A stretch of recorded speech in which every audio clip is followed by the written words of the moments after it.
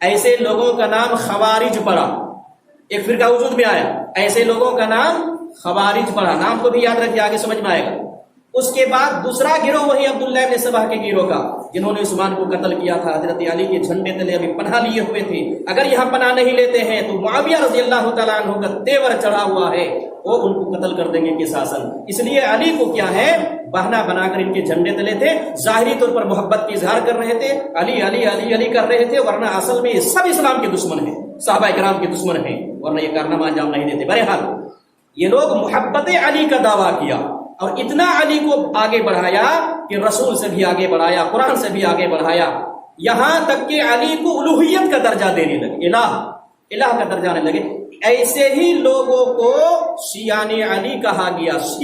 شیعہ سمجھ میں آ رہا ہے؟ یہ شیعہ گروہ یہاں سے پیدا ہو رہا ہے۔ یہ کون لوگ ہیں؟ عبداللہ ابن سبا، ان کے گروہ کے لوگ جنہوں نے عثمان کو قتل کیا تھا، یہ شیعان علی۔ ایک گروہ شیعہ پیدا ہوا، ایک گروہ خوارج کا پیدا ہوا، یہ وہی شیعہ ہیں جو ملک ایران میں شیعہ کی حکومت ہے، یہی شیعہ لوگ ہیں۔ ہندوستان میں بھی کیا ہے شیعہ ہے، بہت کم تعداد میں ہے، ہمارے علاقے میں ادھر جھارکھنڈ وغیرہ میں، بہار میں بہت کم ہے، معمولی تعداد میں کئی ہیں، لکھنؤ وغیرہ میں، ادھر یو پی وغیرہ دوسرے اسٹیٹ میں کیا ہے ان کی تعداد ہے زیادہ، لکھنؤ میں سب سے زیادہ ان کی تعداد ہے، ان کا مرکز وغیرہ۔ یہ شیعہ ہے، آپ کو سمجھ میں آ گیا۔ عبداللہ ابن سبا کے گروہ حضرت علی سے محبت کرنے والے، ظاہری طور پر اندرونی طور پر یہ کیا ہے دشمن ہے۔ علی رضی اللہ تعالیٰ عنہ کو سن 40 ہجری میں شہید کر دیا گیا۔ کون لوگ تھے شہید کرنے والے؟ یہی سپاہی گروہ تھے، یہی شیعان علی شہید کر دیے موقع پا کر۔ حضرت حسن رضی اللہ تعالیٰ عنہ خلیفہ بنے، 6 مہینہ تک حضرت حسن جو حضرت علی کے بڑے بیٹے ہیں وہ خلیفہ بنے۔ پھر معاویہ نے کیا ہے چڑھائی کی، کن کے اوپر؟ حضرت حسن کے اوپر۔ حضرت حسن رضی اللہ تعالیٰ عنہ ہو مجھے خلافت نہیں چاہیے، لیکن مسلمانوں کو آپس میں نہیں لڑنا ہے۔ یہ پیشن گوئی تھی اللہ کے رسول کی کہ ہمارے اس بیٹے کے ذریعے سے ایک بہت بڑی صلح ہوگی بعد میں چل کر، کہ مسلمانوں کا بڑا دو گروہ آپس میں لڑنے جا رہا ہوگا، لیکن ان کے ذریعے سے صلح ہو جائے گی۔ صلح ہو گیا، پیشن گوئی پوری ہوئی، امام حسن نے خلافت چھوڑ دی، معاویہ کو خلیفہ تسلیم کر لیا۔ اب عالم اسلام کے جہاں تک اسلامی حکومت تھی سب کے خلیفہ کون ہیں؟ معاویہ رضی اللہ تعالیٰ عنہ۔ معاویہ رضی اللہ تعالیٰ عنہ کی خلافت رہتی ہے 60 ہجری تک، 40 ہجری سے لے کے 60 ہجری تک 20 سال خلیفہ رہے عالم اسلام کی، اور 40 ہجری سے پہلے 20 سال تک گورنر تھے حضرت معاویہ رضی اللہ تعالیٰ عنہ۔ گورنر، مکھ منتری، اپنی بھاشا میں سمجھا سکتا ہوں آپ، مکھ منتری تھے ملک اسلام کے۔ تو گویا کہ 20 سال تک کیا ہے گورنر کی حیثیت سے، 20 سال تک خلیفہ کی حیثیت سے، 40 سال کیا ہے معاویہ نے حکومت کی ہے۔ بڑے مدبر تھے، بڑے سیاست داں تھے، حکومت کرنے کی نوک پلک کو سمجھتے تھے حکومت کیسے کی جاتی ہے، معلوم تھا۔ سن 60 ہجری میں معاویہ کا انتقال ہوا۔ اپنے انتقال سے پہلے معاویہ رضی اللہ تعالیٰ عنہ نے حالات بنائے ایسے کہ اپنے بیٹے یزید، یہ یزید کا نام بھی یاد رکھنا ہے، معاویہ کے بیٹے ہیں یزید، اپنے بیٹے یزید کے تعلق سے لوگوں سے بیعت لینا شروع کی کہ ہمارے انتقال کے بعد یزید کیا ہے ان کو خلیفہ بنایا جائے۔ پورے کیا ہے اسلامی مملکت میں چٹھیاں بھیج کر لوگوں سے کیا ہے رائے لی اور راستہ ہموار کیا وغیرہ۔ سن 60 ہجری میں کیا ہے معاویہ کی وفات ہو جاتی ہے۔ اس وفات کے وقت اپنے بیٹے یزید کو بلاتے ہیں اور وصیت کرتے ہیں، نصیحت کرتے ہیں کہ دیکھیے عالم اسلام میں راستہ میں نے ہموار کر دیا ہے، لوگ متفق ہیں، آپ کے یہاں پر بیعت کر لیں گے، آپ کو خلیفہ بنا دیں گے، لیکن مجھے ڈر خدشہ کہاں سے وہ بتایا انہوں نے کہ عبداللہ ابن زبیر سے ڈر ہے اگر وہ کچھ کرتے ہیں وغیرہ، اشارہ کیا۔ ادھر کیا ہے کوفہ والوں سے ڈر ہے کہ امام حسین رضی اللہ تعالی عنہ کو کوفہ والے کہیں خلافت کے لیے تمہارے خلاف ابھار نہ دیں، یہ ڈر ہے، اندیشہ ہے۔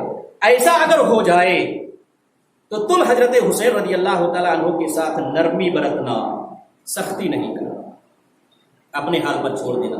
یہ وصیت تھی حضرت معاویہ کی حضرت حسین رضی اللہ تعالی عنہ کے تعلق سے یزید کو وصیت کی گئی۔ انتقال ہو گیا معاویہ کا، عالم اسلام کے خلیفہ بن گئے یزید۔